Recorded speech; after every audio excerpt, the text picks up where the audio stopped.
Post game live. 115, 116. Knicks lose in double overtime. Damn, so many stories of this game that we got to get to, man. We're going to get to our takeaways. We want to hear from you guys. Phone lines are up. 657-383-1509. Call us up. Join the YouTube chat. And listen, man, let's get into it. It was a tough one, but let's break it all down right now. KnicksFanTV. Y'all watching KnicksFanTV.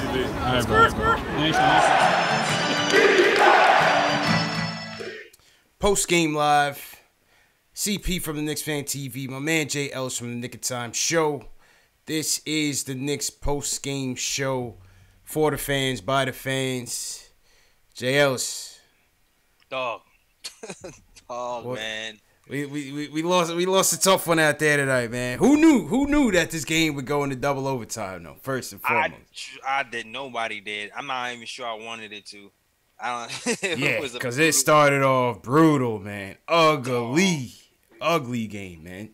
It was not like an all-star showing heavyweight title double overtime. It was kind of like a lot of bloopers happening. Like who can turn over the ball first and most, and yeah, it was a lot. It was a lot going on in this game.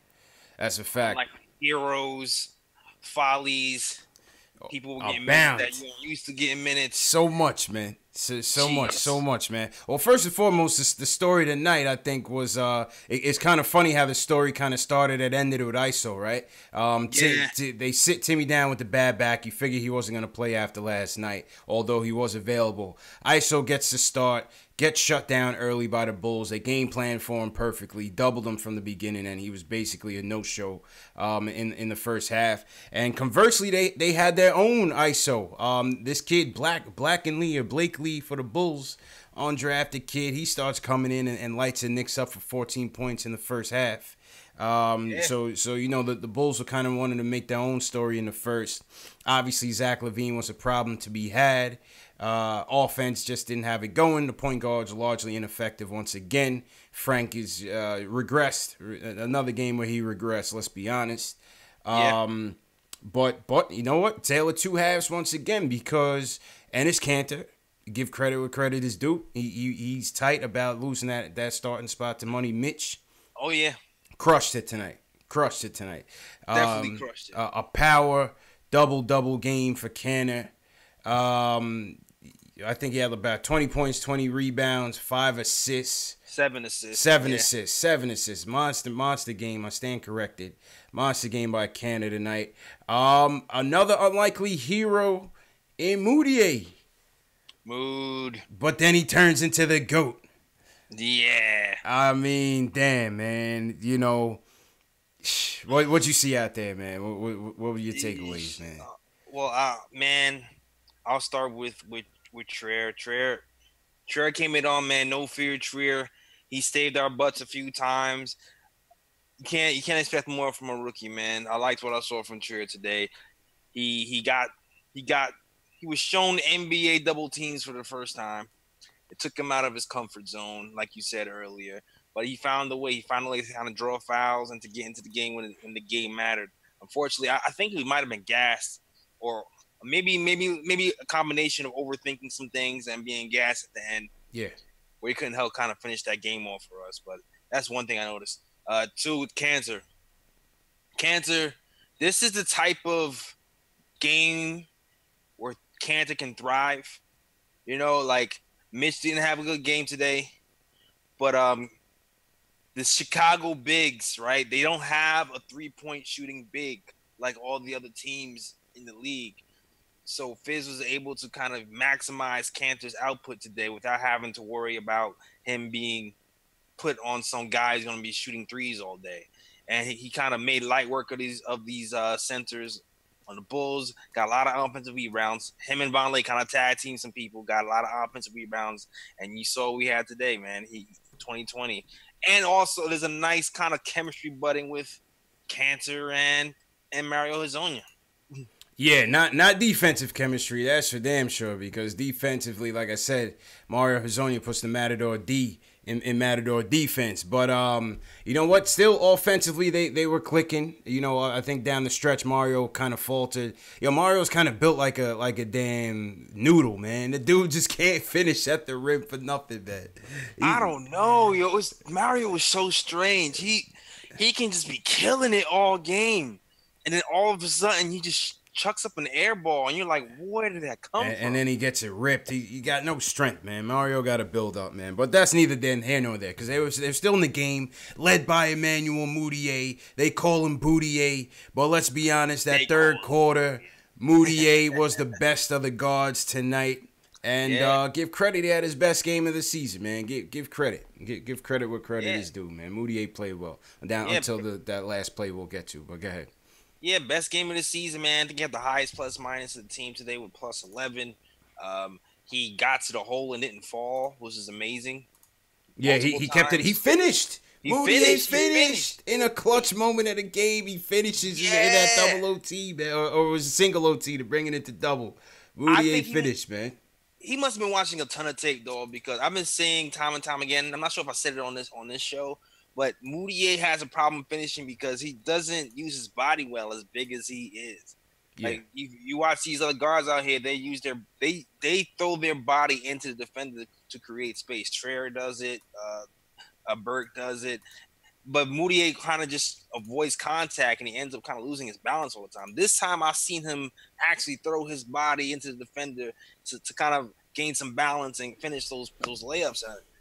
And he did it multiple times today. Facts.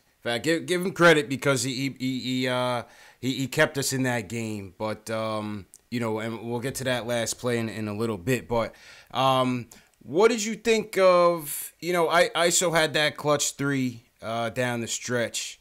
Well, what did you think? I thought Fizdale went a little too, for lack of a better word, ISO heavy.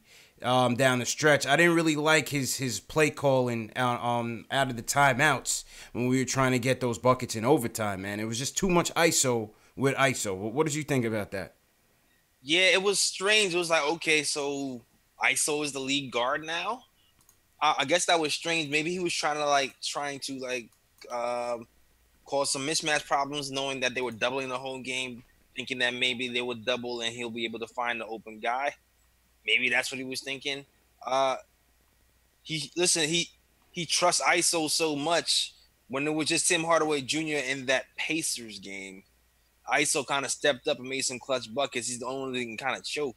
I think Fizz just trying to trust him more than everybody else right now to make a play. More than Mudiay, more than Mario. Like, those guys are, I don't know.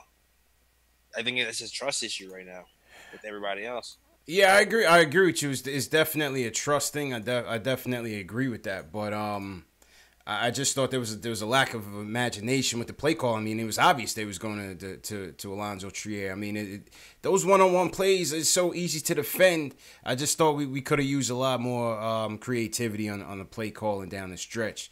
But that's been a theme too. Like when you think about like the play calling from Fizz in the final moments, it always seems to kind of end in a turnover or a fumble or something. I'm not sure if that's like I'm still trying to figure out if that's more of Fizz fault or a player fault. You know what I mean? Right. I don't know who to blame really at this point for those final miscues, like that Mudiay out of bounds toss. That was lack of execution. That was lack of execution.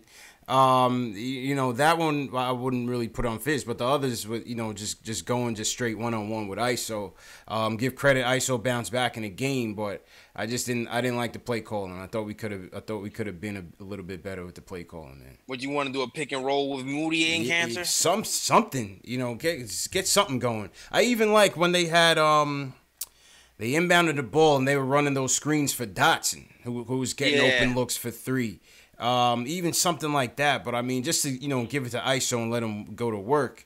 And when he's not, the best passer, especially when they trap him in the double teams, I thought Fizdale skipped a beat there. I thought he skipped a beat there. is it, Zach LaVine had a monster game, 41 points. To give credit where credit is due, but I think the reason why we even got this game to overtime was because there was that moment down the stretch where he hit those back-to-back threes in the fourth, and then you could tell he just wanted an MSG moment, man. He was just trying to hot dog, and he took some real early in the shot clock shots, real ill-advised shots, and that's when we was able to make some plays on the other end.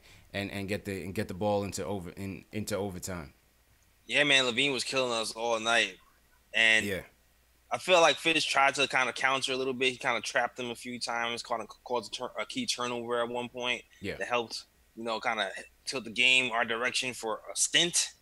But man, LaVine is tough, man. Yeah, LaVine was tough. Dotson tried his best. He made some good plays on LaVine, but overall, LaVine was just too much for us. And then obviously at the end, Moutier kind of cost us with that silly foul. I mean, would you argue it was a ticky-tack foul, or I mean, I couldn't get a good look from the replay, man. Like, I'm not even sure if I blame Moutier for that because of the circumstance. LaVine kind of drove to the whole point, certain seconds left. LaVine pretty much escaped. Moody had to rotate at the last second, so that's either a layup or try to block the shot. I feel like you just got to live or die with it, man. At that point, you know what I mean? At that point, he was too close. I don't know, man. He was so close. It wasn't like he was an impossible shot. He was on the move, going towards the basket, and he was like 10 feet away, maybe closer. I don't know if you really blame that on Moody. That was a good little shot fake by LaVine to get him open on a curl play. Facts. Man, all in all, it was a tough loss, man. It was a valiant effort, ugly game, strong finish, tough start, but strong finish. Let's go to the phone. Zane from Cleveland's calling in. He wants to talk about the game. And Moutier. Zane, what's going on, man? Hey, what's going on, guys? That game completely killed me, man. Yeah, that was rough, man. That was rough, man. But I will say so. Allonzo is the real deal. Like this brother is clutch. Like he hit a couple threes over there, took us to overtime. He did everything in Chicago was smart. They like double teamed him many times. I don't blame Allonzo at all for anything. I actually blame Kanter a little bit. Like I know he had a monster game and everything. Don't get it twisted. Like he put us in there. But Zach LaVine had many uncontested layups where Kanter was guarding him, and it kept going every single time. I don't understand why Fizz didn't put Frank in the game and have him guard Zach a little bit. I don't get that. I get it. But I mean, all in all. Wait, say that. Wait, Zane, put who in the game? I couldn't hear you. Sorry, put who in the game? Frank. He said Frank. I don't understand. Okay. Yeah, I mean, I see people in the chat arguing that too, why he didn't go to Frank, but Frank just didn't have a good game overall, man. Sorry, Frank. I don't think Frank was gonna. I think I would rather live or die with Dotson tonight on LaVine. I don't think Frank had it. He was way out of rhythm on the offensive end. He couldn't hit anything, and Frank just didn't have it tonight. You know what I'm saying? Yeah. He didn't have any impact on the game, and I'm a Frank guy, but today was not. There was nothing he was giving us on offense, defense. Yeah. Nothing, man. He just, I don't know. Well, he's in his head right now, right? He needs to snap out of it. He's hitting great shots. He was shooting 40% from three earlier this year. Yeah, true indeed. What's your next point, Zane? I said Kanter seriously needs to work on his defense, man. Like Zach kept getting past him, and it was frustrating to watch. Yeah, but he seriously needs to work on his D. But overall, I was pretty happy with this team. Another game towards getting Zion in the draft, hopefully. Team Zion, okay. Okay. Well, yeah, thanks for the call, man. Yeah, he's Team Zion, J. Ellis. Team Zion. If you get Zion, who's getting cut? You're gonna have 67 small forwards on this team. Facts. Yeah, I wasn't feeling Fizz's play calling down the stretch, man. I wasn't feeling it. Let's be real. I wasn't feeling them play calls. I thought they were kind of weak. You know, I mean, there was a lot of things that went wrong down the stretch. You know what I mean? But yeah, it's a learning experience. We chop it up to a learning experience once again. We keep coming across these different scenarios in these games that, you know, it's a teaching moment for this team, man. That's all we can say. It's a teaching moment for this team. It is. That's for sure. Hopefully we'll learn from these. We had a lot of these, man. And you know what? We have to kind of remember too. We didn't have Tim Hardaway Jr. this game. No Timmy. This Knox game. came in, but I knew Knox wasn't gonna play that much. They said he was available, but somebody was arguing with me today what available versus playing means, and I was like, just because he's available means he's probably not gonna play if that. You know what I'm saying? And what Knox get, like 5 minutes tonight? Yeah, he got 5 minutes, and that's about it. And you know what? Too, I want to point something else out. Who else got 5 minutes? Did you see Lance Thomas today? Yeah, no Lance. Good job by Fizdale on that. No Lance. It's already started, man. It's already started, man. It's already started. Julian from Westchester, he said he's not a Cannon guy. Julian, what's going on, man? Yeah, what's going on, guys? What's good, man? You want to talk about a roller coaster game? That was something different. But, like, I know what y'all was saying about the play calling, but on defense, like, I know Ennis had a nice number game, and it looks all nice, but most of those rebounds he got were, like, putbacks off of the brick layups he was already putting up, if you really want to think about it. But, you know, on defense, like, he's just not sliding his feet. He can't slide his feet. You can't teach someone to do something that can't be taught. Like, Mitch just has that gift where he's like a quick pitch athlete and he can cover ground quickly. So I'd rather, you know, live and die with Mitch on defense. And, you know, maybe we don't finish this game in double overtime. Maybe we finish this a little earlier. And we lose, but I'd rather Mitch develop his defense in late game situations than have Ennis running around with no garbage on defense. I hear that. So, yeah. I hear that, but at the same time, I mean, without his production down the stretch, we don't even get it into overtime. You know what I'm saying? So I mean, you gotta live or die with it. That's the thing. At this point, I mean, today was one of those games, man, where like he got people in foul trouble. He got Mark Carter Jr. out the game. He had Robert Lopez kind of guessing out there. He was the second highest plus minus on the team. Fizz is trying to still win the game. You still gotta try to win the game. You still gotta try to win the game. No, but if you're about developing the guys, you gotta think like this game is not gonna mean anything. Hold on. It's a balance, dog. Like Mitch is, we're not gonna act like Mitch is playing 34. Huh? Yeah, it's a balance. I agree with you, J.O. So it's a balance. It's like you're not gonna act like Mitch is not playing 34 minutes a game and he's already starting over Cantor. Like, you can't, like, dude. Like, you gotta go. You gotta go with your hot hands, man. You still gotta go with your hot hands. And he made the right play there, not playing. You know, Mitch didn't have it tonight. Plus, he played last night. You gotta keep Mitch on ice and be careful with Mitch. You can't just be running him out there and giving him 20, 30 minutes on back to backs. You know what I mean? Yeah, Mitch is gonna have plenty of times to get to ball out. And Fizz even came out in front of the people and said that, you know, Cantor, the way he's playing, he could be 6th man of the year. That's what he's really saying is he's not planning on taking him off the bench. So it's gonna be fine, man. He's gonna get his time. Mitch is gonna be fine. Yeah, man, we're gonna be all right. And Julian, thanks for the call. Let's go to Q. Q from Brooklyn wants to talk about the game overall. What's good, Q? What's your thoughts on tonight's game, man? Yo, fellas, crazy game, man. Crazy. Yeah, man. And I had to decompress for a minute, man. It was had me going back and forth. I hated Moutier. I loved Moutier. I was mad at Frank. I'm not mad at Frank. I'm mad at, you know, Canner. I love Canner. I'm mad at Fizz. I love Fizz. So it was the same sentiment. I tell you this, fellas, we're going to be all season like this. I really realize it, man. All season, absolutely. We're going to have our ups and downs. Timmy was out, and that's huge because if you look at the offense, it was so stagnant. Yeah, it's terribly I love stagnant. Allonzo, but he's not ready to be that guy. Nah.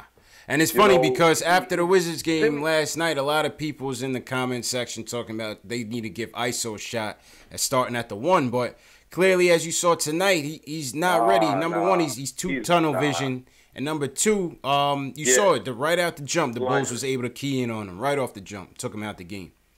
That's right. They game plan for ISO, and we fell right into it. ISO is a young player, so I'm not mad at him at all.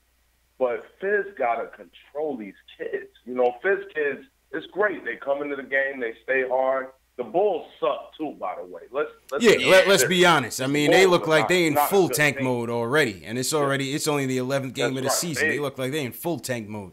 Yeah, it's just we helped them win as much as we, didn't play well. Yeah. I was surprised with Moutier. He didn't fall. Yeah, he stayed upright. Moutier stayed upright today. I don't know.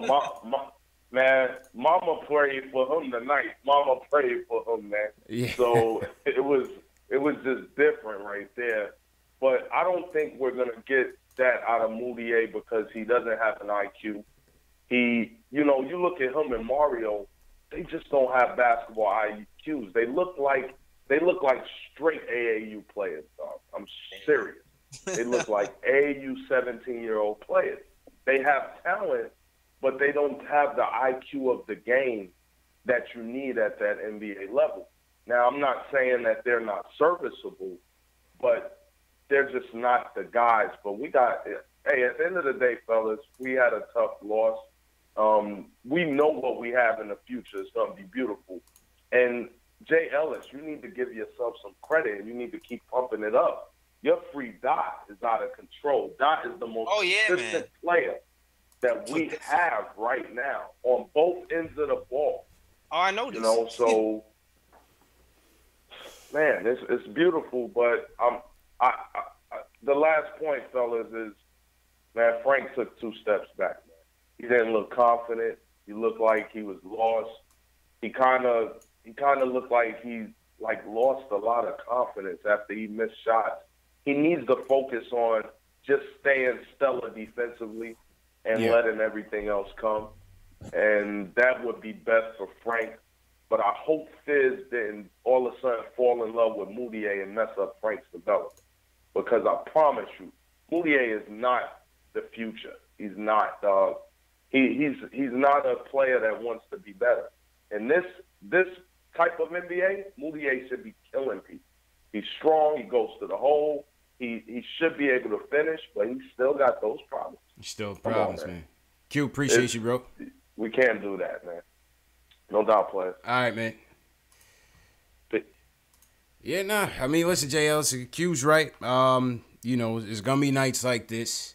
We was definitely with the way the Bulls came out as far as their roster. We was definitely on even keel. So I look at it as a bad team versus a bad team. So everything was even. Frank has looked like he's regressed since his hot start, since being input into the starting lineup. Yeah, man. He it's the mentals, man, and then the pressure too is like it's interesting because Frank's handles has gotten better. Sometimes I still feel like he's a little bit stiff, but his handles has gotten better. Like his arms have gotten better, but his legs need to move. You know what I'm saying? Nice. And then on top of that, he does this thing where he'll beat his defender and then he'll stop. Yeah, he'll stop and look for somebody to pass it to. Yeah, like you need to once you beat your defender, make a move. Keep going. Go to the hole. Yeah. Make somebody make a choice. Should I step up and defend you? Or should I lay back? Make somebody make a choice. He did the same thing with Dallas. So he beat Dennis Smith Jr. a few times off a little crossover, got over the timeline, got around the foul line area deeper, and then stopped and pulled back. You gotta keep going sometimes, especially pressuring you, and you had them on their heels. That's the next little step for him because once the jump shot is not falling, you need to find another way to get the score or to kind of run the team or disrupt some things. That's when you have to kind of go all the way, be more aggressive. Don't just rely on a jump shot all the time. Yeah, the two back-to-back games last night and tonight, we had no flow offensively whatsoever, and you could put it on Frank because he's giving the ball up. The guys are forced to go ISO. You got guys like Vonleh and Dotson trying to make plays from the top of the key, just all out of sorts. And I'm looking at Frank, and he's buried in the corner somewhere. So yeah, get the ball. He's got to come. He's got to demand that ball. You're the point guard. Yeah, and make something happen. You know, every time he stops and he's looking to force a play, most of the time he's turning the ball over. Insult to injury, he's not hitting his threes. He's not hitting his jumpers whatsoever. So all in all, it's a bad night for him, and I'm glad Fizdale took him out. Give him a little rest. Let's see what he comes back with on Wednesday, man. Yeah, and to be clear, I have not lost my faith in Frank. I already knew. Not at all. It's growing pains. It's growing pains. But we gotta call a bad game when it's a bad game. Yeah, it was exactly. It was Exactly. We said when he had his games, when he had a 15-pointer or a 16-pointer, I was saying then, like, I don't expect this every night. He's gonna have a good game and he's gonna regress. It's gonna be like this the whole year. It's gonna be like this the whole year. Remember when I said this? I said the end of the year he's gonna start to put it together. Remember I said this. True that. We're going to get back to the phones in a bit. Econ, Raheem, Romeo, Alex from Jersey. We're going to get to you guys in a second. Once again, shout out to the chat. This is Post Game Live, the Knicks post game show for the fans, by the fans. If this is your first time in the chat, welcome to the YouTube chat. Welcome to Knicks Nation. Give me a hashtag new if you're new so we can shout you guys out. Make sure you subscribe to the channel. Make sure you hit that like button, smash that like button for your boys if you want to support the channel. Let's go to the chats and shout some people out. Shout out Michael Parker, JL. It's Michael Parker just sent us a super chat. Mike. What's good, Mike? Yeah, Michael Parker just says shout out to the chat. Cool, yeah, man. He said this is the fourth or fifth time that Fizz got out coached. He said second, Fizz need to stop micromanaging the game. He's way too cerebral. I can't disagree with that, JL. So like I said, I thought down the stretch, I didn't like the play calling down the stretch. You know. Yeah. Granted, we need better plays, but you know, I didn't like it. I thought we needed a bit more creativity on the play calling, man. Yeah, this is ISO at the top all the time. Yeah. I get it. Mix it up a little bit. Facts. Shout out Justin Allen in the chat. He says we're a young team. Breakthrough is coming for sure. Cliff D says Frank was lost as soon as he saw Timmy wasn't taking off them sweats. He said the coach says Frank is a bum. Stop it. Oh my God. Hey, listen, man. I can't. You can't not disagree. You know what I mean? I mean, you can't disagree. You can't disagree. Yeah, man. You know? Can't disagree, dog. It is what it is right now. SS Television says right now Frank is like Derek Fisher, not great on offense, hits the occasional three, good in pick and roll, and not so much ISO. I don't really think he's good at pick and roll either at this moment. You know what I mean? Nah, he is good at pick and roll. That's one thing I'll give him to. He's just not good at ISO. Man, I'm not impressed with any of it, to be honest with you, JLs, except for his defense. Offensively, I haven't been impressed. But like I said, it's still new. Nick Jr. 79, welcome to Knicks Nation. Nick Jr., make sure you hit that subscribe button. And welcome to the chat, man. If you guys in the chat, Alex Collins, shout out Alex Collins all the way from Ireland. He's passing around a link to a Google form if you guys want to ask questions. Sometimes the chat goes fast and we can't see questions specifically. So if you guys have specific questions on the night, we're going to get to them after we take this next phone call. And the phone call is from Econ from Albany. He wants to talk about the offense. Econ, what's going on, man? Yo, what's going on? First time caller. Really excited to finally be on with y'all. Of course, man. Welcome to the show, man. How you feeling? Yo, bro, I feel like we're running like a motion offense, and I'm seeing like the sprinklings, a little pick and roll here and some ISOs, but we're not really running any like set plays to like get the set trigger man on certain possessions and like screens, a la, you know, maybe get Frank off the ball, do a little baseline cut to the elbow. How about ISO off the ball? How about like ISO off the ball when they were doubling him the whole game, Jay Ellis? Yeah. That's what I'm talking about. Because I feel like the way we run in the offense with the motion type of offense, like it makes Frank like feel like he always has to pass at the top of the key, and like we should really make him like the trigger man to make him more aggressive where he has to take that shot. I agree. You know, I agree, man. I don't see much creativity in the offense. Like you said, you see a lot of the motion style offense in there, but you know, I'm not a coach. But I like, for example, in that Celtics game when we came back in that game, they was running Timmy off the screens. You know what I mean? JL's got him some nice easy looks. and he set his Yeah. feet and knocked it down.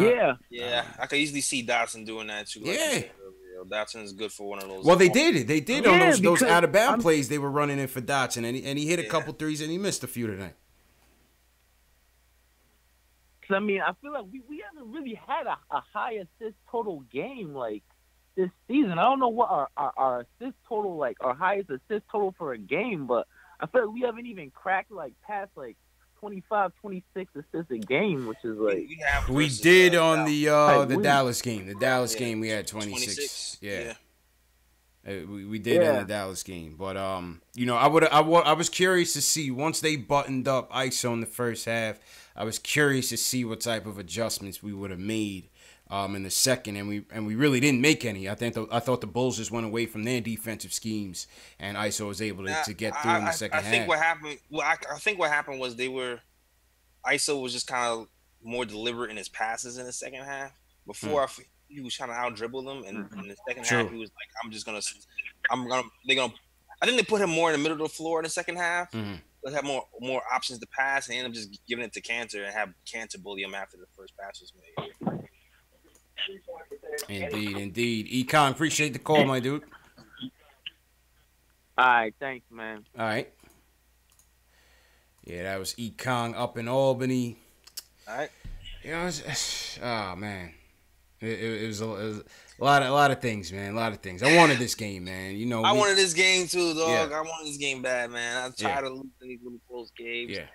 Bum ass Bulls. I know he was missing Tim Hardaway Jr. It was like, damn. You still want to win when the game is within reach. That's what I tell people. You know, even after last night's loss, people send the comments like, "Yo, this is a rebuild. This is what we expect." Yeah, this is what you expect, but you still want to win the game when you feel like you can win the game. Yeah, definitely. Reaffirms everything that Fizz has been talking. You know, gives the guys some confidence. We want to win some games, damn it. Yeah. Somebody in the chat, in your chat, was asking, what about Trigger in overtime because the offense looks so stagnant. But I don't think Trey would have made a difference. What you think? I'm not sure. At the time, I'm not really mad at Fizz's lineup at the time because even though Traer was kind of not making all the right plays, having somebody who kind of draws double teams is still an advantage for a team, any type of team, as long as you make the right play. So I'm not really sure if having Trae at the end when we have Dotson and Cantor. I feel like him and ISO are the same play. ISO's just playing better. But, I mean, Trae had a pretty decent game. If I remember correctly, I mean, I don't know what his stats were. I don't remember him being horrible. But I'm cool. I'm cool with who we finished the game with.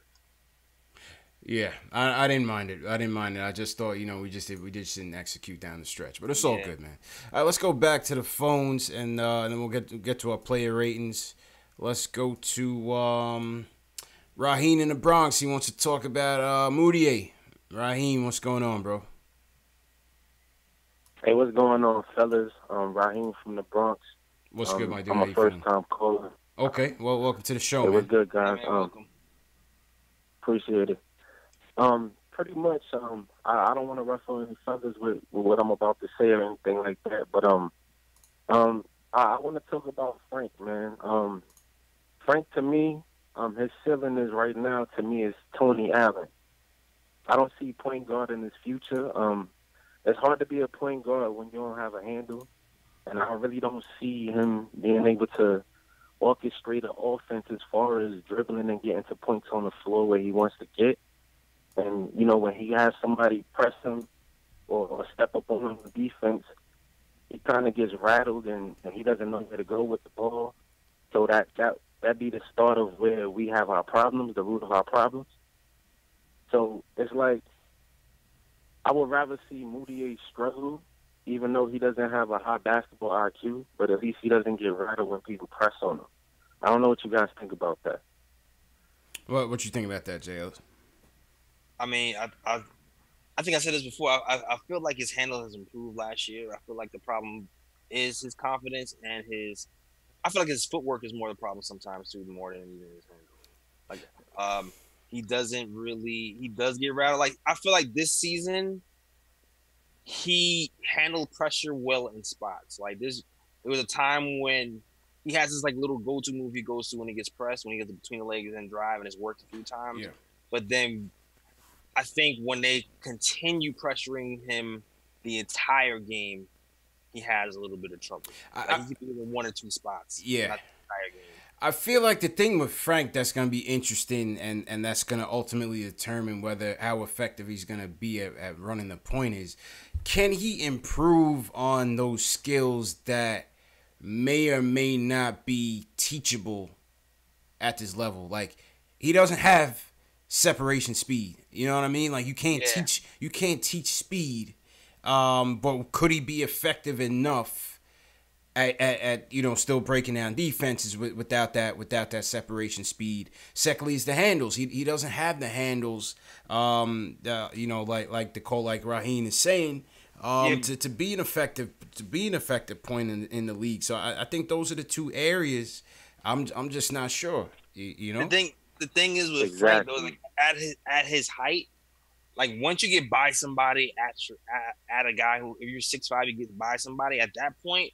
It's not even about separation speed. It's more about using your body to get to the points you want to get to. That's what I'm saying. Will he be shifty? You're tall and big enough to kind of, once you get your shoulder pass, you're tall and big enough to players.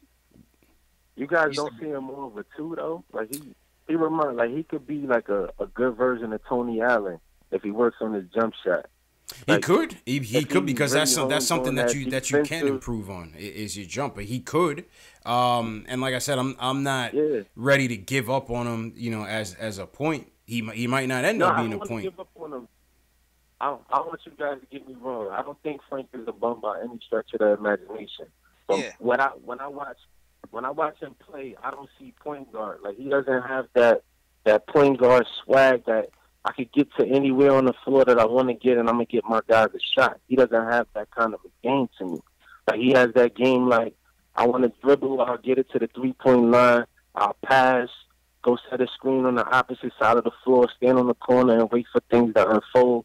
If I get the pass, then I'll move the ball. But he doesn't have that, like, I'm the point guard. This guy in front of me can't stay in front of me. I'm going to get to wherever I want to go. And as long as y'all guys keep moving, I'm going to get you the ball in an easy position to score. He doesn't strike me as that guy. So I see him more as a guy on the wing that he can make a play happen by moving the ball and getting people in their spots, but he's not really like a point guard. And I feel like they forcing him to be a point guard because of where they drafted him 8th overall, and they like trying to force it. And I think that's had a detriment to him because I think he's more suitable as being like that lockdown defender a la Tony Allen.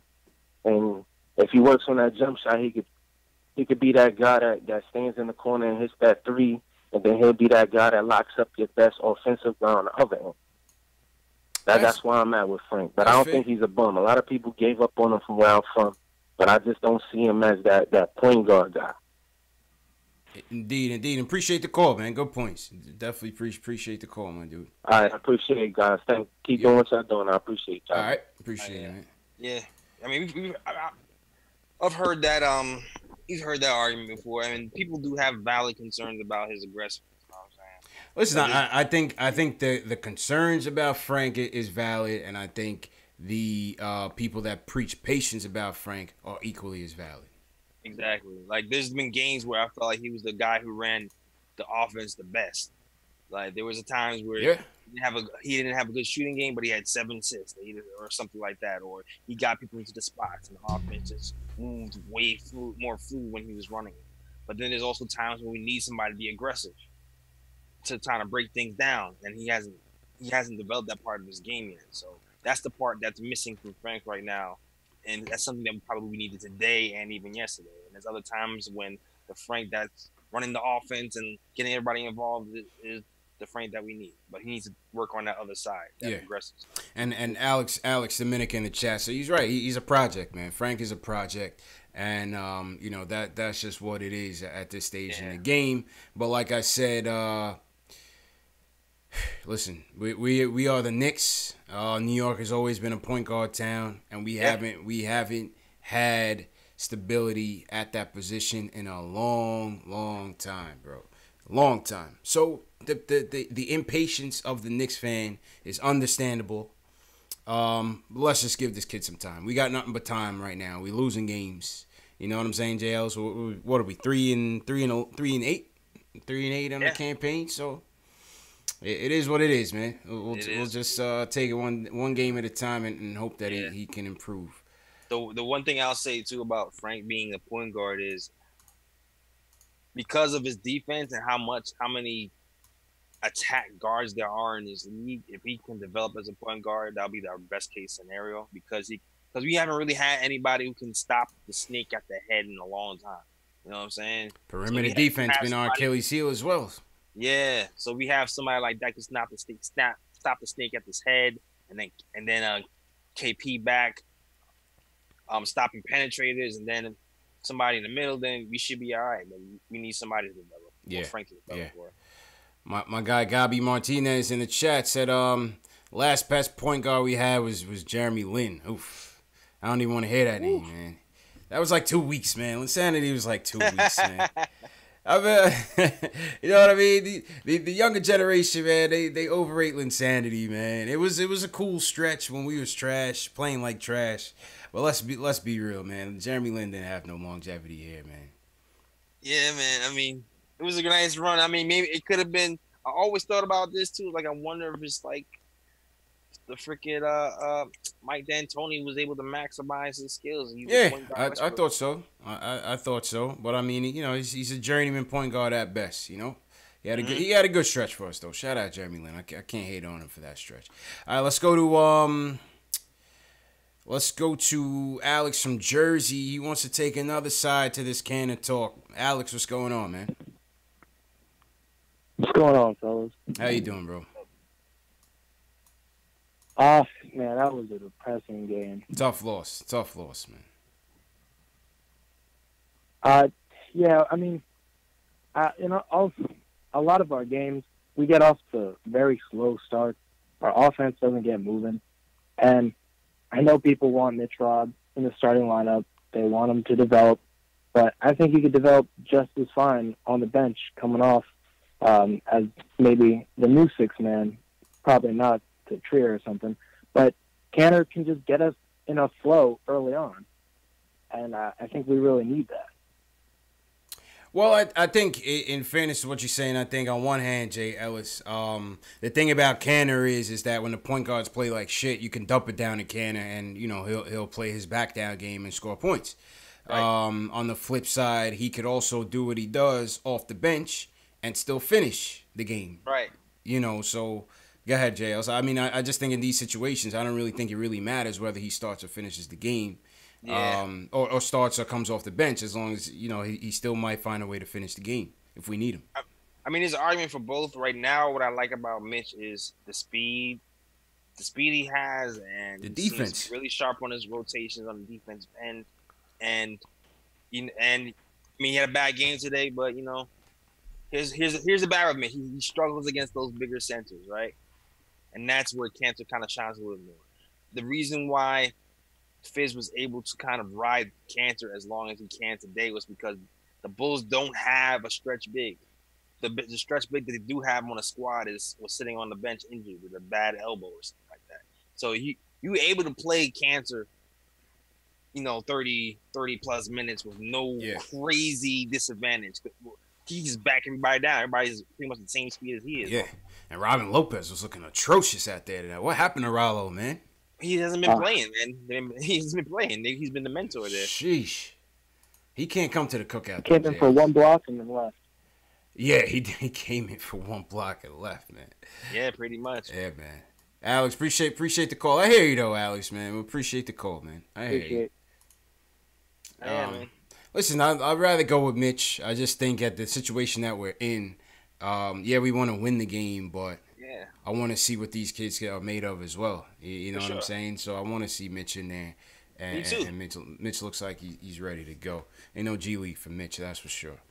That's very true, man. Today was just Cantor's day. Yeah, today was Cantor's day, man. Today was Cantor's day. And Cantor will have more days, and Mitch will have more days too. Yeah, Factuals. Let's go to some chat questions. We got a couple chat questions, Jay Ellis. Let's see. Okay. Let's see. Ekong says, what is this corny period that Canna keeps tweeting? Is he throwing shade at Dot? Is he salty he's not starting over Mitch? You've been seeing that, right? I don't know. I wouldn't give much credit to it. Is the period mean dot? Is that like code for dot? I think Canna's just trolling. It's the same. Yeah. It's the same way when he did the little Milwaukee Bucks thing when he was about to be a free agent.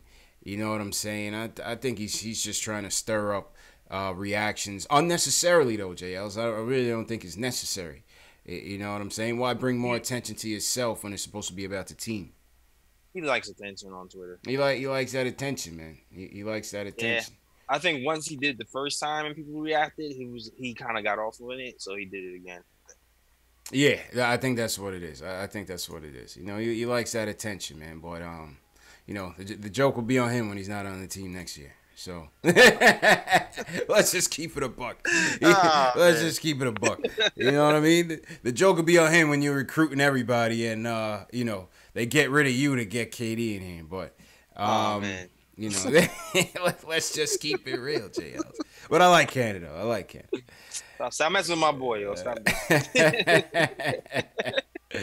My man out here trolling that he's on a lame duck contract. Like, stop it, man. Oh man, he stays repping mad hard. Facts. Neutron says, if the Knicks were to trade,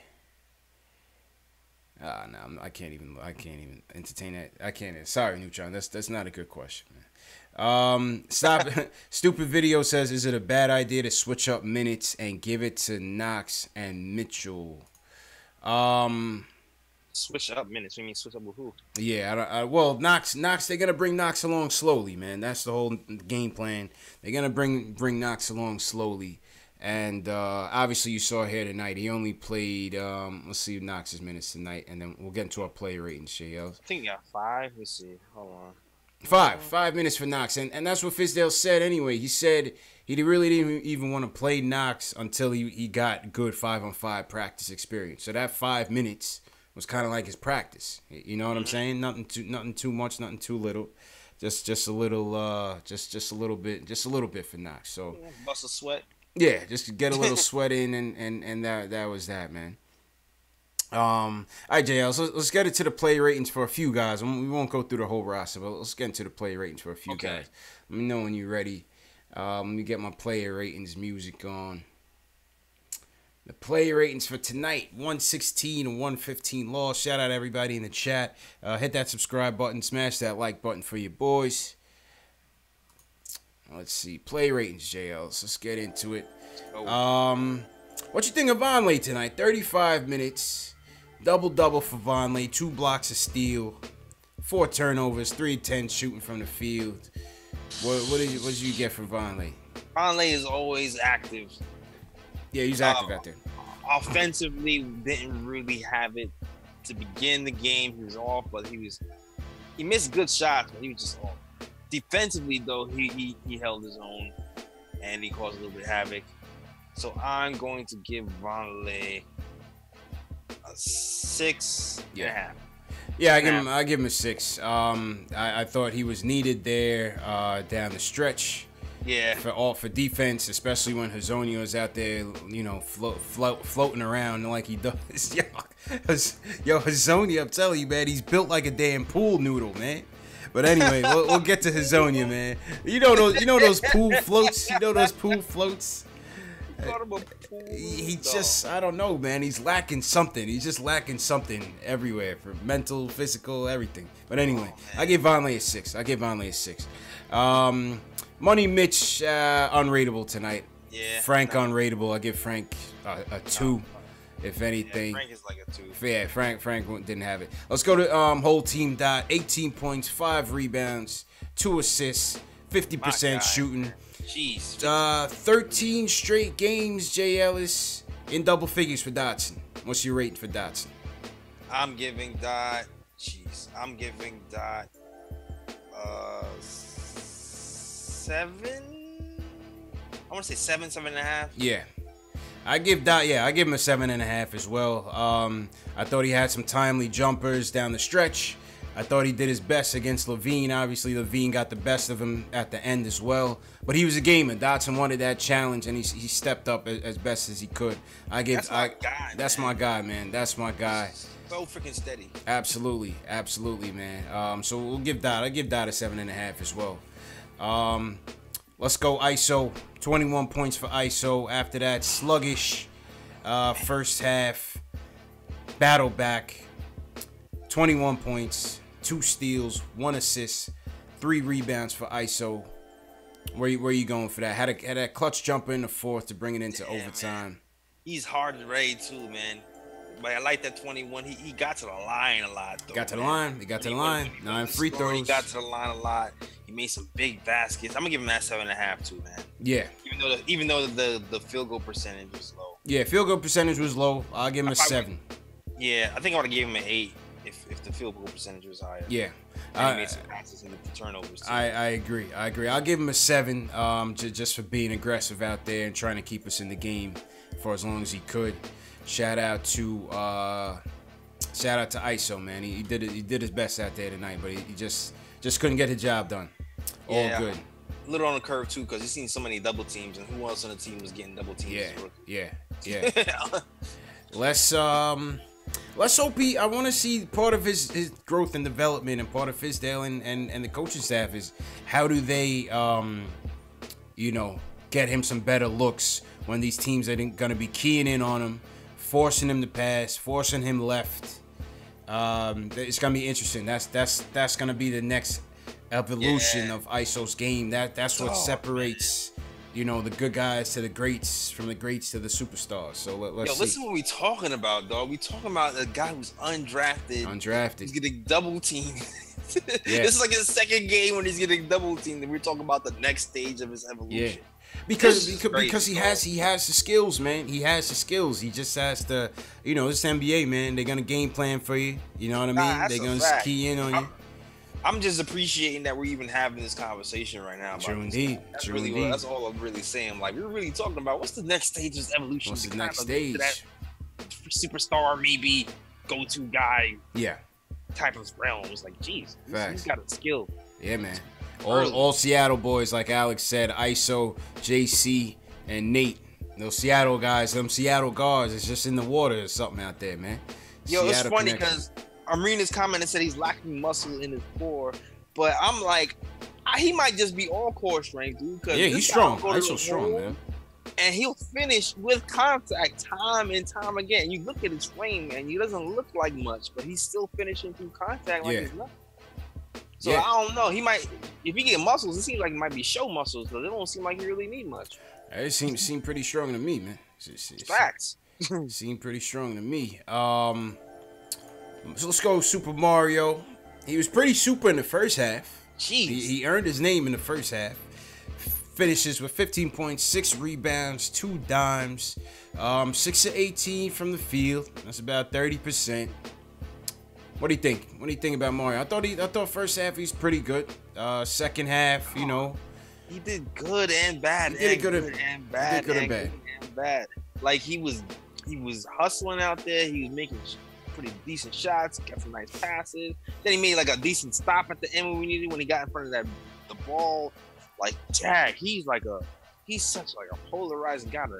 I want to say 7, but I almost feel like 6.8, 7. It's like he's hovering around that 7. Since we gave ISO a 7, I gotta give him a 6, only because that air ball in down the clutch was just like, and then he took like a 30-footer too before that, Yeah, he had like 2 crazy shots, but then he had a nice stop, and then I gave ISO a little bit higher. I think I gave him a 7.5. So I could give him my. You can afford Mario a 7. All right, we'll give you that. All right, and it's the menace. Power game, 23 points, 24 boards, 7 assists, 8 of 14 from the field.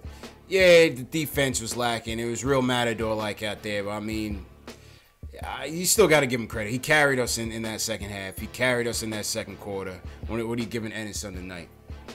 Yeah, I'm gonna give him an 8, man. I'm gonna give him an 8 as well.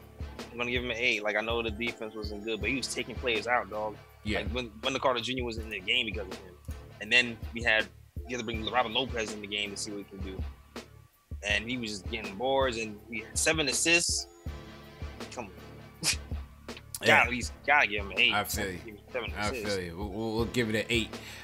Moutier, the return of Moutier. He could have been the hero. He started off as a hero. He finished the game as Boutier. What are you giving him? 16 points, 6 rebounds, 7 of 16 from the field, plus 11 on the night, the highest plus minus on the team. Yeah. Costly foul at the end. You could blame it on the refs. You could blame it on Dotson. You could blame it on Moutier. What are you giving Moutier tonight in a bounce back game? Bounce back game. Jesus Christ. I'm gonna give him 7. He's not quite the ISO. I'm gonna give him like a 7.2. My grades are all over. Yeah, we gave ISO a 7. I'll give Moutier a 7 as well. I thought he was equally responsible for keeping us in the game, and he played well. He was the best guard on the team at the point, better than Frank, better than Trey tonight. Yeah. So give credit. Moutier bounced back and he played well. He 0.2 played well. for not falling. Yeah, he finished. He had a clutch. He had a clutch drive at the end of the game. So and he hit a 3. And he hit a 3. He hit a 3, man. So I'll give Moutier. We'll give Moutier some props. Give Moutier some props there.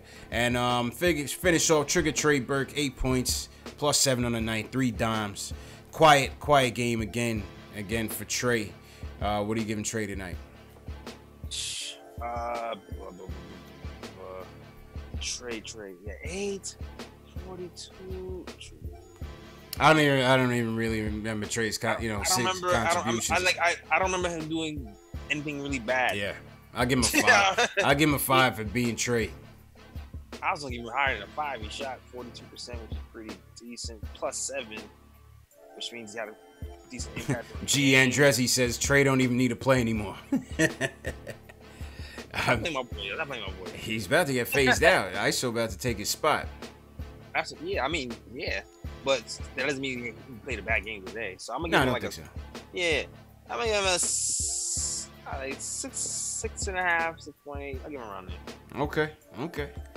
All right. I mean, that's the play ratings, man. My man SS Television said we should probably cut it down to a couple players. We might consider it. You know what I mean? Because a lot of the roster played like trash by and large. Yeah. You know what I mean? Yeah. You missed it. You missed it yesterday, man.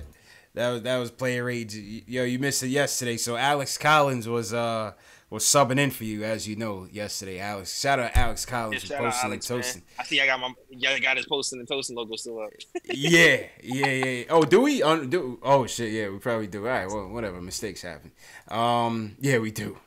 Shit. Well, yeah, he's part of the family anyway. But shout out Alex. So. Alex came in, and he's not used to the player ratings portion of the show. He comes in from last night's game and gives Canner a 10. And I swear to you, I thought the whole chat was about to bounce. I thought I was about to lose the show, man. For real. I was like, yo, this dude wilding right now. Oh man. Yeah, the chat buried him, man. But we had a good laugh for that. Funny. We had a good laugh for that. I'll definitely gotta watch this replay. Yeah. Shout out Alex Collins, man. Let's go back to the phones. Justin in Brooklyn wants to discuss a tough loss, but some moral victories. What's good, Justin? Yo, what's going on, fellas? What's good, man? What up?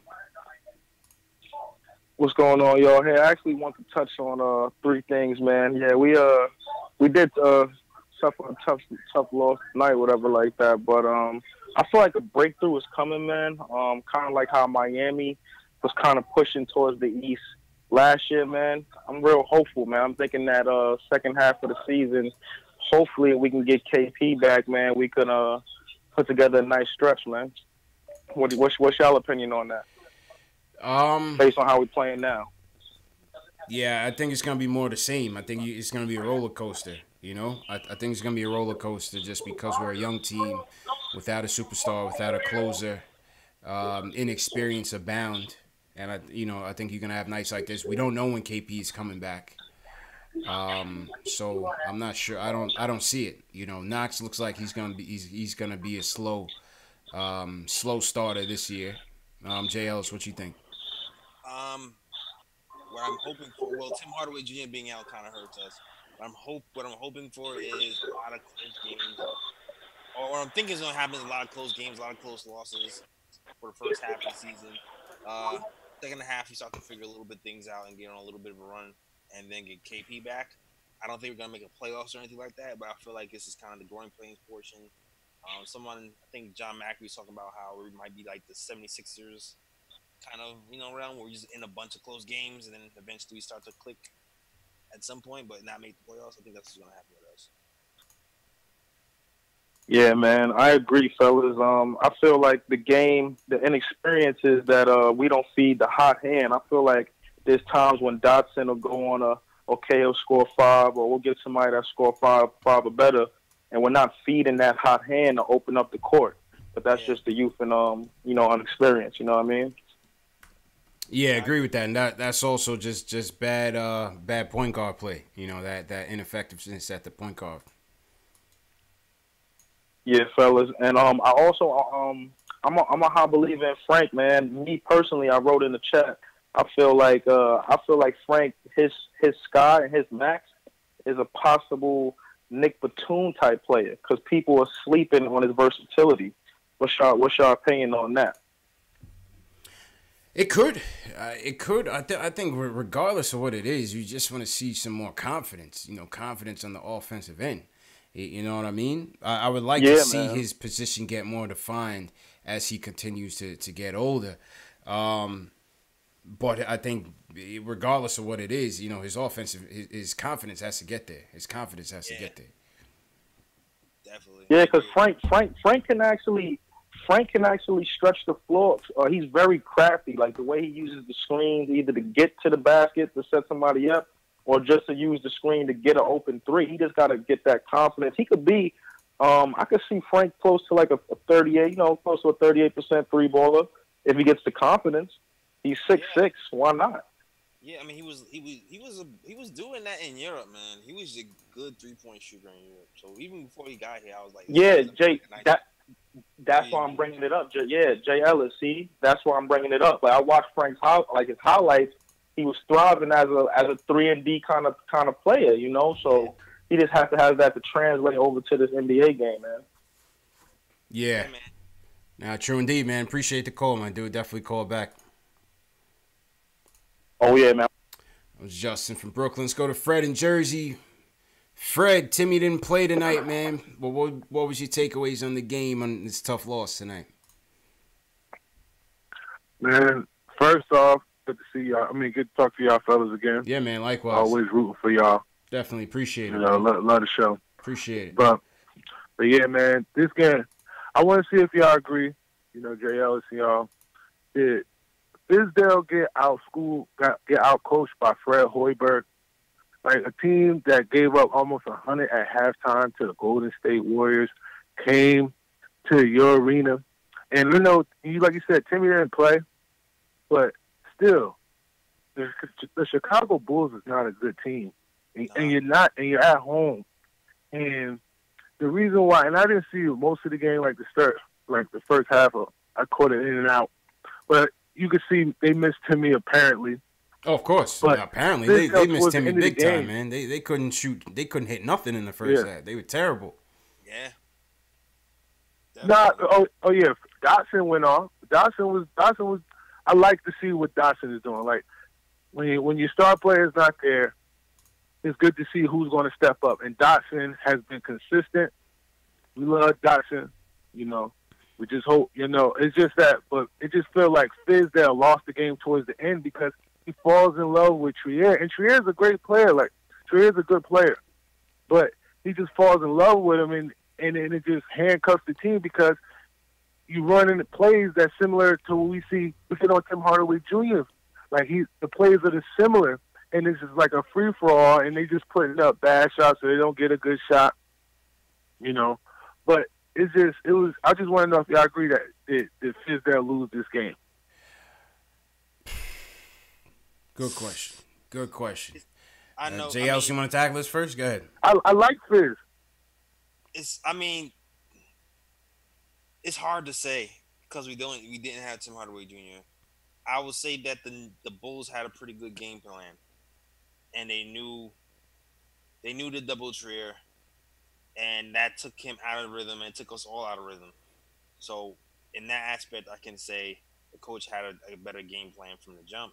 We didn't adjust to it, but but that's also like that's a rookie too. So it's tough to say. I will say that, like CP said, the end of the game situations.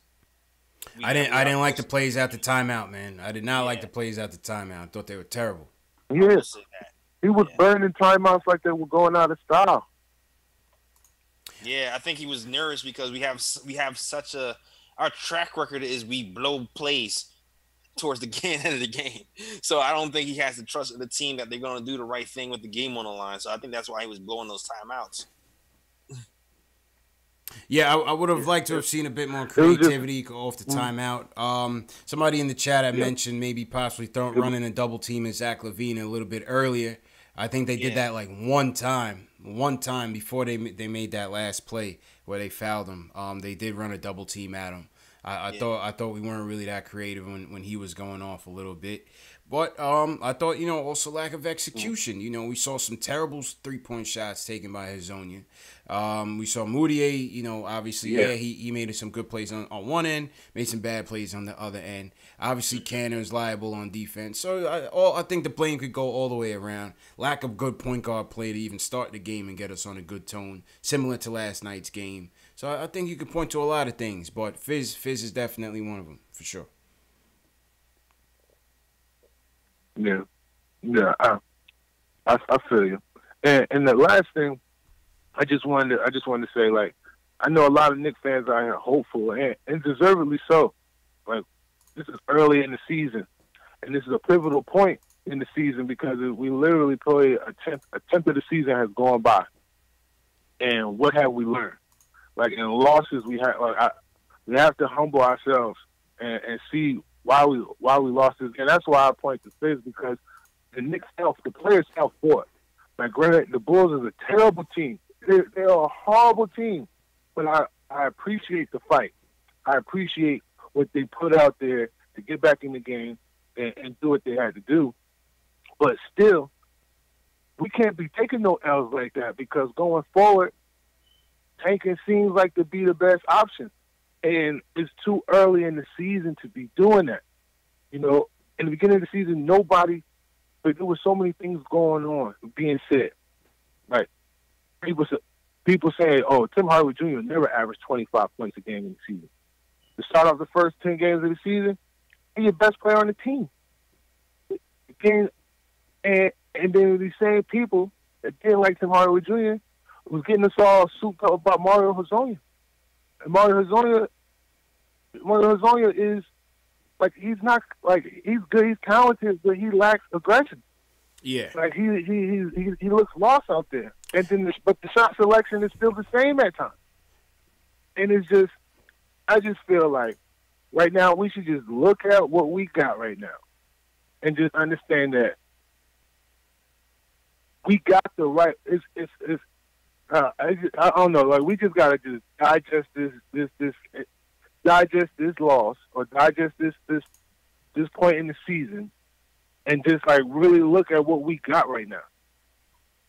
And it's a lot of things that have been exposed because like Enes Kanter, he's on the bench, but he's still dropping buckets. He's still doing what he got to do to be to be brought back.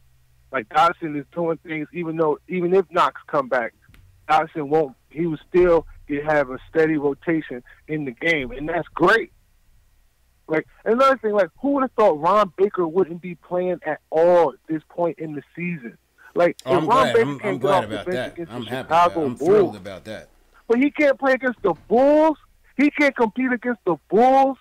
Yeah, but there's only so much guards you can play though. Then he in a contract year. Like because like we're in a pickle with Trier. Somebody got to go.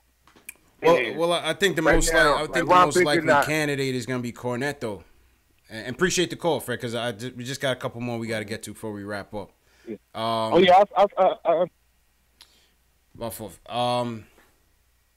He was saying Baker. I mean, we play so many guards, JLs. You can't play everybody. Can't play everybody. You know what I mean? From Frank to Trey to Moutier to Dotson to ISO. I mean, that's more than enough right there. You know what I mean? You figure Baker's gonna lose those minutes once Moutier came back. One thing I gotta disagree with Fred on is that just because we losing doesn't mean we tanking. Yeah. You know what I'm saying? We're losing on the strength that we're not a good team. Yeah, we're not a finished product. We don't have all the pieces. We're not a finished product. We haven't had KP all year. This is a game we lose our next best player in Timmy, who's arguably your third or fourth best player on a good team. You know what I'm saying? So we're not tanking. We're a young team. Well, we put out with that lineup. We put out what? That was youngest in the NBA, youngest starting lineup in the NBA, something like that. Yeah. If you pull back and think about it, it's like Levine is a lot more polished than Trier. And they was able to milk Levine and get him and he got the big buckets from him. And Trier was kind of hanging around with him, and so was the team. Even with and they're young guys. They're not in a lot of those situations. Facts. So it's like it is what it is. It is what it is, man. It is what it is, man. Youngest team in the NBA. Like young team. Appreciate you, Fred. Let's wrap up. We got Kenneth, Lane, and Romeo, and then we'll wrap up. All right, Kenneth, you're on next. He says, preaching the same thing, patience. What's up, Kenneth? All right, what's up? CP, Ellis, what's good, man? What's good, my dude? How you feeling? What up? I'm chilling, man. It's good to be on here. I'm gonna make this quick. I know you got a lot of callers, but I don't know what's up with these Knicks fans. Yo, we got everything we asked for. You know, we have everything we asked for. We wanted a true rebuild, and we got it. We got a young squad. These guys are competing every night, man. Every night. These losses to me, like, you know, in recent years, every time we lost, it's like, you know, that shit hurt. Yeah. But now it's like I'm really seeing these guys compete. Like, don't at me. I don't want nobody to at me. We got the best roster we've had since 2012. Well, I think potential-wise, yes. I think potential-wise, yes. Yeah, potential-wise. Potential-wise. We have something that's going to last a long time. You know, Katz is talking about Frank. Like, Frank had 1 full year under Jeff Hornacek. Like, what can you do with that? Jeff Hornacek was a bum. He was pulling him after every mistake. Yeah, he was pulling him after every mistake. Like, come on, man. Like, Frank's feeling to me, like, I don't want nobody to at me because I'm very optimistic about the squad. Mm-hmm. Frank is like a point guard version of Kawhi Leonard. That's his feeling to me. Oh, Jesus. When Kawhi came in, he wasn't the best on offense. He wasn't the best on offense. Let's be real. But look where he's at now. They were patient with him like we need to be patient with Frank. I mean, 0 points tonight, you know, that's a little unacceptable. We still got to be patient. Like, we are a rebuilding team. This is what we asked for. Agreed. All these years we've been, we need defense. We need defense. We need defense. We finally got the defense. Let's build off of that. That's what's keeping us in all these games right now. Yeah. It's our defense, believe it or not. I agree with that. And Ken, appreciate the call, my dude. Definitely call back next time, man. All right, no problem. Take care. Thank you. All right. That's Parker got the free Ron chat started. That's Parker. No free Ron. Lock up Baker. Lock him away. Only thing I would disagree with my guy on is and everybody that says the same thing, you know, be patient. It don't mean that we get taking losses is any easier. You know what I'm saying? It still hurts. It still hurts. When you're within the game and the game is within reach, it don't matter if we got Ron Baker out there. It don't matter if we got Jeff Hornacek out there playing. I don't care who's out there, JLs. And when the game is within reach, I don't care what the future holds, what the team is about, whether we tanking it. I want to win. You know what I'm saying? You want to win. Yeah, definitely. Then when the game is over, you unpack and you say, okay, we stayed patient. We're a young team. We learned from it. But this and this went wrong. You know what I'm saying? It's human nature. We want to win still. Still want to win, man. Still want to win. You know what I mean? It's tough, man. It's growing pains. It's yeah. There's gonna be a lot of these, man. It's not gonna be the last one. I'm telling you. Oh yeah, it's gonna be plenty more, and that's why when we start winning, that's why I gotta play my theme music, man. Oh, definitely, man. We gonna. You know what I'm saying? I was hoping I would have got it off tonight, man, but I couldn't get my. I was hopeful too, man. Yeah. I was hopeful too. I was like Moutier. I was waiting for Moutier to be a hero. I was waiting on Moutier, man. I had my theme music ready. Word, CK2K was ready, man. CK2K was ready, but it wasn't to be tonight. You know what I mean? My man brought up Jeff Hornacek. Somebody else brought up Hornacek too, man. Forget Jordan. Forget Hornacek, man. Forget Hornacek, man. He's a bum. He's a bum, man. All right, let's go to Lan Ray. Lan Ray from the city wants to talk about team direction overall. Then we got Romeo. Then we got Sean. We'll wrap it up. Lan Ray, you're on the line, bro. Hey, man. How y'all doing, man? Good. How you doing, bro? Yeah, man. Great, man. Listen, I'm from the city, but I'm from El Paso. I'm in El Paso, Texas right now. I follow you guys every time the Knicks games come on, man. Okay. Great job, both you guys, man. I'm really enjoying it, man. Listen, my main thing is, man, what do you think? I'm not even talking about the players right now, but what do you think the Knicks management is doing with this team? Because I'm getting tired of losing all the time. Like, I'm hoping we're gonna win a championship before I die. What's going on? I've been saying that too, Larry, man. I'm trying to see a chip before I hit the pearly gates and go talk to Mason. Really serious, man. Because at the end of the day, man, we're talking about 70, 73, man. I mean, at the end of the day, man, you need 3 superstars on a team, and we don't even know we're gonna get superstars on this team next year when we got. I mean, what are we doing with Moutier, man? Moutier got to go. All these guys. Wasn't impressed. You wasn't impressed with Moutier tonight, man? Nah, man. I'm tired of these cats. Like, these cats, we're playing in the NBA, man. Because somebody got 10 points. 3 superstars on the team, bro. I hear you, man. I hear you, man. What's going on with Knicks management? What are we trying to do? Because at the end of the day, I mean, that's what I'm asking you guys. Because it seems like you guys saying we're not tanking, but we don't get the talent to win the game. We had no business losing that game tonight. Period. We do not lose to the Bills at home. That's a trashy team. And then it doesn't seem like Kevin Durant's coming next year. It doesn't seem like Kyrie's coming next year. So who's coming next year? If Porzingis is the best player on our team, and then Timmy, and then they get a fringe player to sign next year, we're not winning no championships. And that's what I'm looking to get. I mean, I'm from the era of Patrick Ewing, Starks, Oakley, Harper, Mason. Me too, man. And that team didn't even win a championship because they didn't give Patrick no help. Me too. But what does that tell you, Larry? It's hard as hell to win a championship in the NBA, man. That's just what it is. But right now, we doing it the best way to do it, and that is through the draft. And it's going to be a slow burn, man. It may materialize, Jay Ellis. Knox may turn into a superstar. He may turn into a bump. KP may turn into an all-star. He may turn into a borderline also. We just don't know. So the development of the players is going to be key. And you may not get KD, you may not get Kyrie, but you have to stay financially flexible. What you think, Jay Ellis? Yeah, but we were in the assets, yes. Portion of our rebuild. I mean, tanking, not tanking, that's semantics, right? Yeah. They don't want to say they're not saying tanking because tanking implies the team is losing on purpose. They're trying to win. It's a development tank. It's a development tank. Yes, they're trying to win with young pieces. They're not trying to throw a game. That's different. So that's what's happening right now. We're gonna throw these young guys out here, hopefully develop them into competent basketball players. So by the time KP comes over here, we'll have more pieces. We'll have guys who are able to play some ball, and hopefully even attract a free agent or two to come here. That's really what's happening. I hear you, my brothers, but then what I'm hearing is if we cannot sign no free agents next year, then we got to wait like how Philly rebuilt their team. We got to wait 5 years of losing, man. That's it. It hurts, man. That's it, man. On the head, bro. It hurts. There's no quick fixes. There's no quick fixes. Land Ray, appreciate you, man. We just we gotta wrap up and get to the last two calls, man. Yeah, man. You guys take care, all right? Thanks for the support, bro. Thanks for the support as always, man. All right. I mean, that's just how it goes, Jay Ellis. You know what I mean? We might get lucky, we might not, man.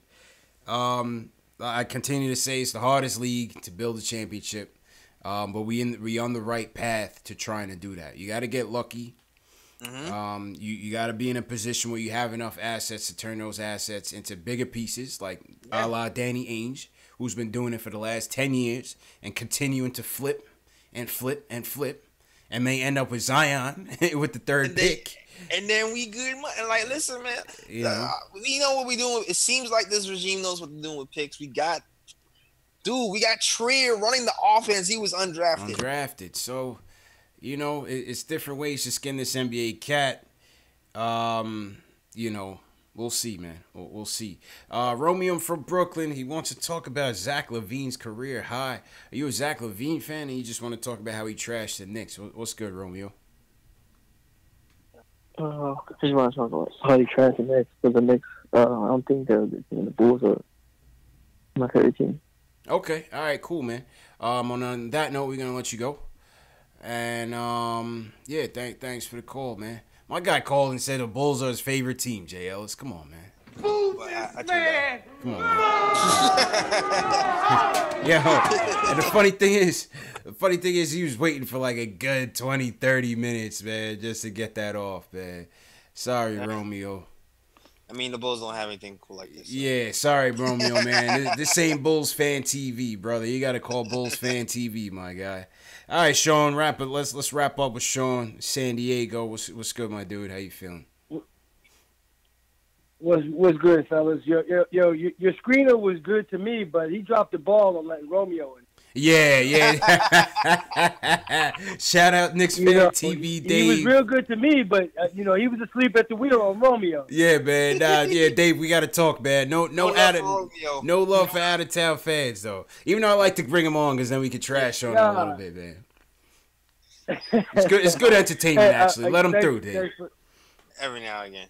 Yeah, thanks for the opportunity, man. I just wanted to touch on something you had said previously, and I don't know if anybody else had brought this up, but you said, you understand where we're at as an organization, but if the game is within reach, I want the dub. I'm with you. I want the dub. Mm-hmm. We down by 40, fine, but if it's there for the taking, and the thing that bothered me the most during tonight's game is you saw how the Bulls double teamed the undrafted rookie. Why didn't we double team LaVine once? Could we have double teamed him once tonight? Yeah, and Sean, that was you in the chat that had brought that up. That was you in the chat that I brought that up, right, Sean? I've been screaming that since the end of regulation, yo. Yeah, it's a fair point, JL. So yeah, that was me in the chat. Yeah, why didn't they double team him at all? They didn't double team him at all. Yeah, get the ball out of his hands. Yeah, no, it's a good point. Man. They came out there with a bunch of scrubs surrounding Zach LaVine, that could have been a night, just like how the Bulls came out and tried to shut down ISO early. That could have been an adjustment that Fizz could have made, especially when Zach LaVine was killing us. Yeah, man. I mean, make somebody else beat you, man. Make somebody else beat you. LaVine was giving it to us 3 ways for Sunday tonight. Make somebody else beat you. Yeah. Is that like a Fizz philosophy? I feel like we really don't double team a lot. Yeah, I haven't seen it. Like that doesn't seem like it's part of our plan or something. I don't know. I don't know if he's trying to like teach them something, you got how a to point. be accountable on one-on-one defense, or I don't know. If that's the development tactic? Right. I don't know if that's a teaching point by Fizz or that's just a coaching error by Fizz. That's a good point. That's a great theory. Maybe it is a teaching point, but yeah, he could have saved that lesson for next game. True. We could have won. True. We could have won tonight. Tonight, man. But I just want to wrap it up by saying I like where we at. I don't know what KP is going to ultimately be, because folks were talking about, like, we don't have a closer, we need KP back. Well, let's keep it real. KP didn't prove that he was a closer before he got hurt. He was learning how to be a closer, but he ain't no proven closer. Let's get that right. KP still has. But could be a closer for us right now. ISO could be tomorrow. ISO could be, man. if not now, like next week. But all I'm saying is, you do what you do this year. You get your lottery pick, get that pick right. Have KP come back. Hopefully he's healthy, and hopefully we do sign a good player as a max contract player. If that happens, my man who called 2 calls ago, you might get your championship, man, before you die. It might happen. I'm hoping it happens. but we gonna have to keep waiting. That's for sure. This is a 4 or 5, 6 year wait. It's gonna be a slow burn, man. It's gonna be a slow burn. Yeah, man. What do you call them things that you cook rice in all day? Oh, the slow cooker. It's gonna be a slow cook. Rice cooker. It's gonna be a slow cook, man. Yo, Sean, appreciate the call and the support, man. Definitely. It's a crock pot, right? Yeah, I'll be back, man. Keep doing your thing. All right, man. Appreciate you, Sean. Yeah, that was Sean from San Diego. I told my man this ain't Bulls fan TV, Jay Ellis. You got to get out of here. Now I welcome that, man. We welcome visitors. You know what I'm saying? Yeah. From other teams, so we can clown on them a little bit. That's good. It's good entertainment. On my dream board is to get Maul on here one day. Who, Maul from Joe Button Show? Yeah. Yo, at Maul. Follow us at Maul. Tell me when I'm on the show. What we're gonna have to do is, yeah, because we're gonna have to start like upping our guests. What we're gonna have to do is since we got Knicks Nation on our side right now, you have to utilize them. We just got to utilize them. Notification spam every guest that we want on the show to get them until they just relent. That's just how it's gonna have to happen. We merciless spam and notifications until these guys get on the show. That's fact. Like, cause you know what too? Lakers are sucking. I know Maul is a Lakers fan. Yeah. He might not have nothing to talk about. Also knows all about the Knicks rumors. Nah, he's probably one of them bandwagon New York Knicks fans. Like, you know what I mean? Like he'll be that one dude that'll be watching out of the corner, and then when we start making the playoffs, talking about then they're gonna start talking Knicks heavy on the podcast. Like, come on, man. I understand that, but he was also talking heavy about how KD was coming to NY early before anybody else was even saying it. You're right. You're right. So KnicksFanTV Dave said the Bulls fan called in 3 times. He swindled him. He called in 3 times trying to get through, man. It's all good, Dave, man. We'll let him through and handle it, man. You know what I mean? Yeah, man. Once again, shout out to everybody that stuck with us. Hour and a half in. We're going to wrap up for the evening, but definitely shout out to everybody that came through, all the callers that called up. Once again, smash that like button for your boys. Subscribe to the channel. Yes, that's the best way to promote our show, and that's what we're looking to do. We're looking to get more people in the chat. Share this with your fellow Knicks fan. Like, subscribe. All of that helps us out, man. So definitely appreciate the support. Alex Collins, my fault, Alex Collins. Earlier, Jay Ellis, I was talking about the player ratings and Canner. I was talking about how Alex Collins, I gave Canner a 10. It was Alex Wolf from Postin' and Toastin'. So I know who you meant. Yeah. Facts. So yeah, man, just having some fun. All right, Jay Ellis, I'm gonna swing it over to you, and let me hit the theme music. All right, Jay Ellis, showtime. Oh man, my new podcast dropping tomorrow on SoundCloud.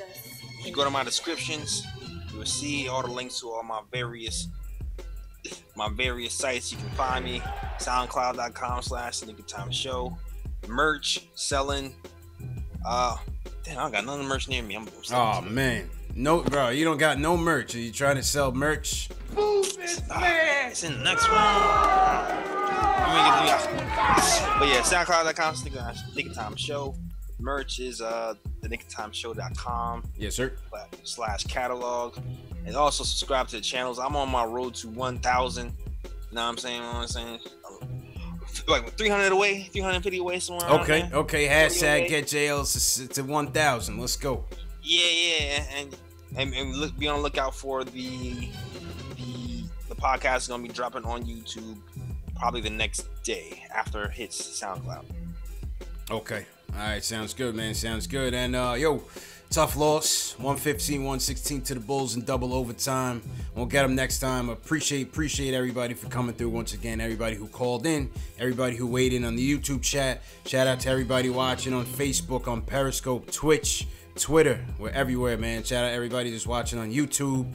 Continue to support us. Continue to like, subscribe, share these videos. Shout out to everybody in the chat that stayed with us. Michael Parker, appreciate you. JL's Michael Parker says he needs 2 shirts. We got to get 2 shirts to Michael Parker. 2 shirts? Yeah, Alfredo, Sean, D. Brown. Go ahead, JL. Shout out some chats. Oh, man. Periscope was good. Ika Rush. Let's see. My bad. Charles Reynolds, appreciate you. Pocket Rockets, appreciate you. Said he missed the Larry Johnson. Spreewell. Yeah, that's my poster back here. I got poster Canby, Spree, and H2O. You already know, man. Call me Tack. Shout out Oakland. Go ahead, Jails. Yeah, shout out to the Facebook chat. Gerald H. Linares, Nigel Lowe. Was good. Thanks for checking us out. Raphael Cameron, appreciate it. Lord Scientist, shout out Lord Scientist. Above the Rim, SS Television. Where we at? Wednesday? Who we got on Wednesday, matter of fact? I just talked about this. We have the Hawks on Wednesday? The Hawks in Atlanta on Wednesday. Yeah. Winnable game. Let's bounce game. back, man. Let's bounce back, man. Yo, I gotta do my YouTube chat too, holding me down. S. Parker. S. Parker in the building. Shout out S. Parker. Carmine La Rosa. Alex Dominica, peace. Bastion Smith. Absolutely, man. Absolutely. Yeah, man. SOCOM. All you guys, man. Have a good Ricardo. night. Yeah. Back here on Wednesday. Peace. Andrew, James.